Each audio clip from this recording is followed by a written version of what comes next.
સુરતના ડિંડોલી વિસ્તારમાં બેસ્તાન આવાસના બિલ્ડિંગમાં ગેરકાયદેસર બનાવવામાં આવેલ ઓફિસ ઉપર સખત કાર્યવાહી કરવામાં આવી છે. મળતી માહિતી પ્રમાણે ફિરોઝ ખાન જે માથાભારે છે તેના ઉપર 4 જેટલા ગંભીર ગુનાઓનો પણ આરોપ છે. હાલમાં તે વિમુક્ત થવાનો પ્રયાસ કરી રહ્યો છે, પરંતુ ડિંડોલી પોલીસ દ્વારા તેની ધરપકડ માટે કડક કાર્યવાહી ચાલી રહી છે. પોલીસની ટીમ અને સુરત મહાનગરપાલિકાના અધિકારીઓ દ્વારા સંકલનમાં આ રેડ કરવામાં આવી હતી. યાત્રીઓ અને વિસ્તારમાં વસવાટ કરતા લોકોમાં વિશેષ સંદેશાઓ આપવામાં આવ્યા છે કે બેસ્તાન આવાસ અને અન્ય નજીકના વિસ્તારોમાં ગેરકાયદેસર કાર્ય કરી રહેલા ઓબ્જેક્ટ્સ તથા બાંધકામોને સઘન રીતે છાનબીન કરવામાં આવશે. ડિંડોલી પોલીસના અધિકારીઓએ ખાતરી આપી છે કે ફિરોઝ ખાનના વિરુદ્ધ વધુ કાર્યવાહી કરવામાં આવશે. ગુના અને ગેરકાયદેસરી બાંધકામ સંબંધિત કાયદેસરની કાર્યવાહી ઉપર નજર રાખી શકાશે.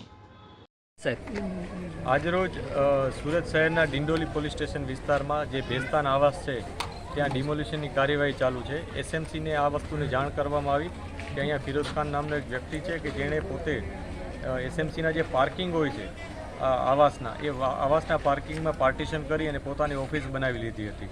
આ ઉપરાંત પોતાના ઓફિસની સામે એક ઝૂંપડું પણ બનાવી લીધું હતું અને અહીંયા બેસીને ગેરકાનૂની કામો કરતો હતો. એના વિરુદ્ધ એમડી જેવા ડ્રગ્સના કેસો થયેલા છે. આ ઉપરાંત મારામારી, ધાક ધમકી આ પ્રકારના ગુનાઓ પણ નોંધાયેલા છે.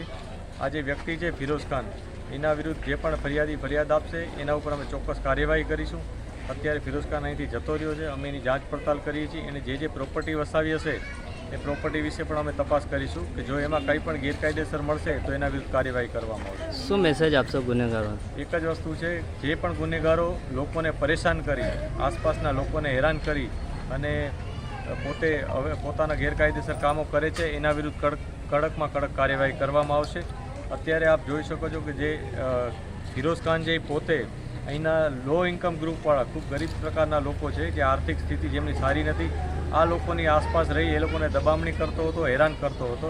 આ બધી વાતો પોલીસને મળી હતી, જે અનુસંધાને કાર્યવાહી કરવામાં